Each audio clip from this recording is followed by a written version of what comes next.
how you feel. What does it mean, hello? Yeah. Anyway, Dave has gotten us to 48 of the 50 states. He doesn't travel with us outside of America. He prefers it that way. Last year, we got a chance to do a European tour of 15 countries. Estonia, Germany, Norway, Belgium, the Netherlands, UK. We're just bouncing around all over the place. And then we wound up on the other side of the world. Out of all the countries I performed in, my favorite country outside of home is Australia. And I'll tell you why. Australia, much like us in America, has its list of priorities. You know what's not on their list? Political correctness. They do not care about your feelings. It's like a country full of Daves. Believe it or not, it's very refreshing to be around such a large group of people who speak their minds so freely. And if you know that before you go there, you're gonna have an amazing time. But if you don't know that and you show up, it is a culture shock and a half, because I showed up and I didn't know. Everybody says you gotta see the beaches, and I went to the beach. I had people coming up to me. Hey, somebody help me get him back in the water. Yeah, right there, big fella. Look at you right there. Oh, look, he's moving. Oh, he's crying. I bet it tastes like gravy.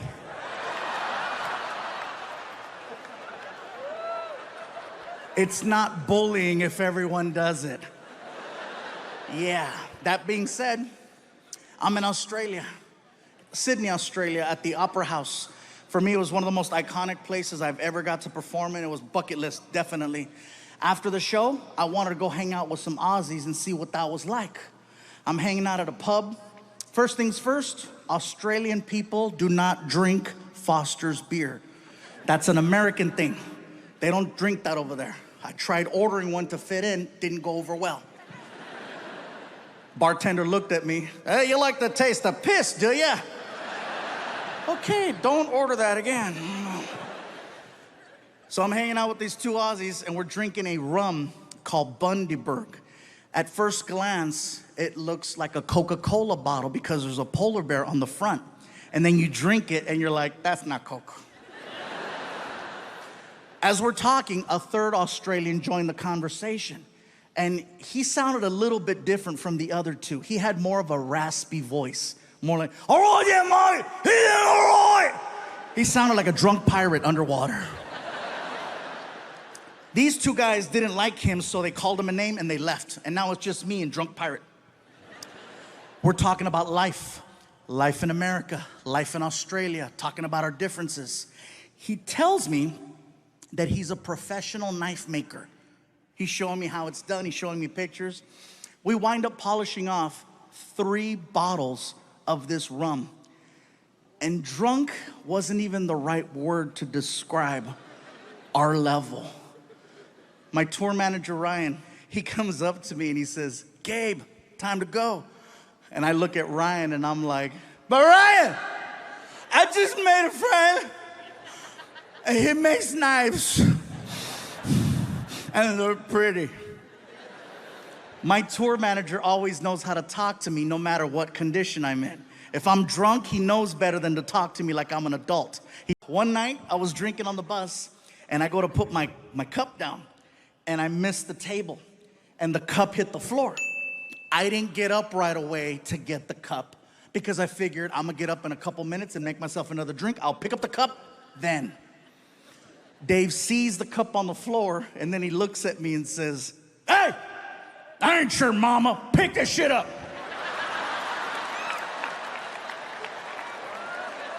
I get to the back of the bus, and I'm like, wait a minute, I pay him.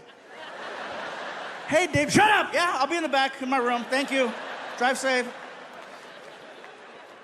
And people tell me, you work with a man who talks that way to you? Why? Let me tell you why. Because he's honest. With Dave, you know exactly what you get. Nowadays, it is so hard for me to tell who's being genuine and who has an agenda. And with him, you know exactly where you stand. If he likes you, he loves you. And if not, you're on the curb with Kenny G. That being said, I have a story to share. About 1.5 years ago, maybe longer, we're on the bus and we're heading down the highway. Just so you have kind of an understanding of the bus layout, let's say this is the front. Here's Dave, the driver, empty seat, and then a sliding door that goes in between him and the rest of the tour bus. My buddy Alfred and I are in the living room portion and we're watching TV. We're watching the news. And on the news, there's this person who is running for some type of office. No particular office. And I guess their big plan is to erect a structure between two bodies of land. Somewhere. And I guess they want one side of the structure to finance the entire project. Well, my buddy Alfred and I, we have a lot of family that works in construction, and we know a bad job when we see one. So we started to voice our opinion out loud about how we felt about this person and what they wanted to do. We're being very loud. So loud, Dave can hear us. And then we hear Dave.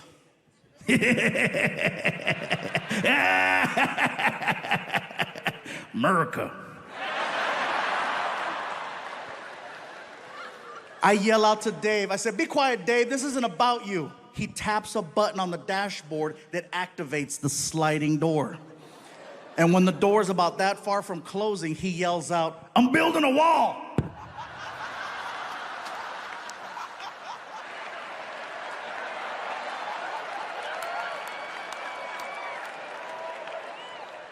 I couldn't even get upset because I was too much in shock over the fact that that came out of someone 4 feet away from me. My buddy Alfred and I, we look like chickens. We're like... My cell phone goes off. I take out my phone, and there's a text message from Dave. And I said, "That's right, he better say I'm sorry. He better say just kidding." I open up the text message, and it says, "And you're paying for it."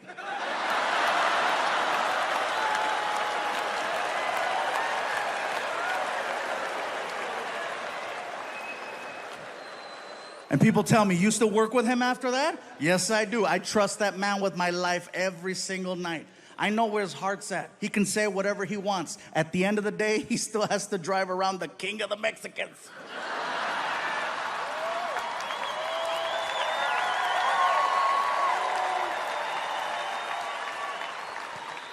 The point to this story is, just because you have a difference in opinion, it doesn't mean that you can't have respect for one another, that you can't have love for one another, that you can't have incredible friendships with one another. It's our differences that make us special.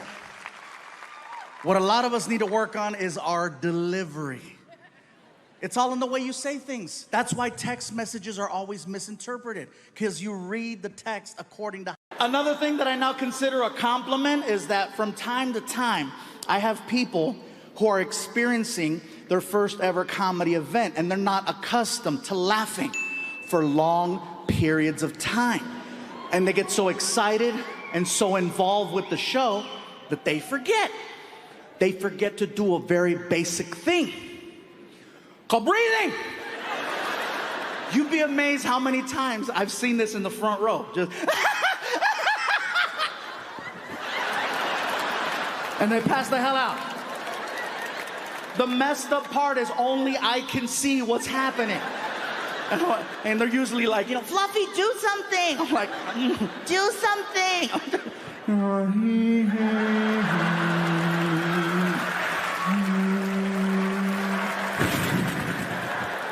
He woke up, thank you.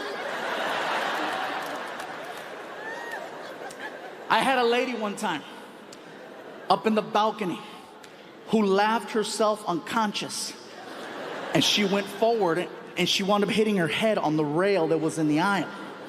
Now, I couldn't see this because I'm on stage and I had spotlights in my face.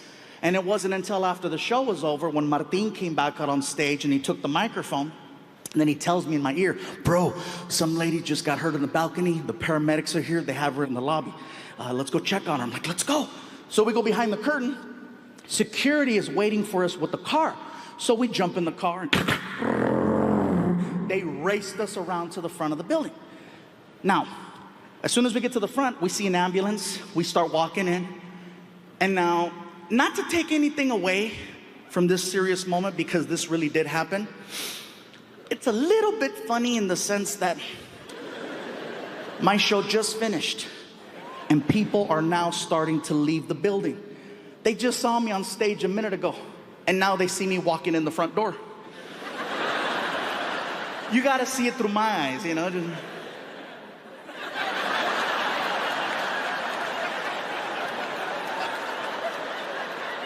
He's big, but he's fast. I don't know how the hell he did that one. That's pretty good. I come in and immediately I cut right to where the lady and the paramedics are sitting on the steps leading to the balcony.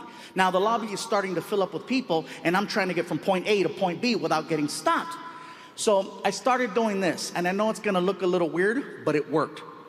Are you okay? Are you all right? People see me doing this and immediately they're like puzzled. The way you looked at me right now, they looked at me like that and they did this. What the hell is he doing? It made everybody take 2 steps back and do like this. It created a hole for me to get to them. And then they see the paramedics and they realize what I was trying to do. Everything was fine till I got really close. And then one of the paramedics calls me out. What are you doing to the lady? I go, listen, sir, the woman obviously sustained a head injury. And I'm just giving her a chance to process the fact that it's really me. And I'm slowly getting closer to her. I realize now that I'm in this incredible position where I can no longer walk up from behind someone at one of my shows and go, hey. Why not? Because then, clear. Fluffy killed another one. Ugh. So finally the lady looks up. She must have been 55, 60, little Asian woman. She sees me and she's like, you too funny. You almost killed me. I am so sorry. Are you okay? Is there anything I could do to make you feel better? Yes. Yes, I feel better. I would like a 2 t-shirt. I'm gonna get you 2 t-shirts. And 2 DVD. I'm like, you're not that hurt. Get your ass over here. Come on. So I stand her up and immediately one of the paramedics, hey, she hit her head. She shouldn't be standing. I said, listen, I'm the artist performing here tonight. I accept full responsibility over this woman. I got her. It's cool. Plus, she's tiny. We're only walking 10 feet to the merchandise table. No big deal. So I said, come on, I got you. Let's go. As soon as we start walking, she starts venting. Mr. Fluffy, you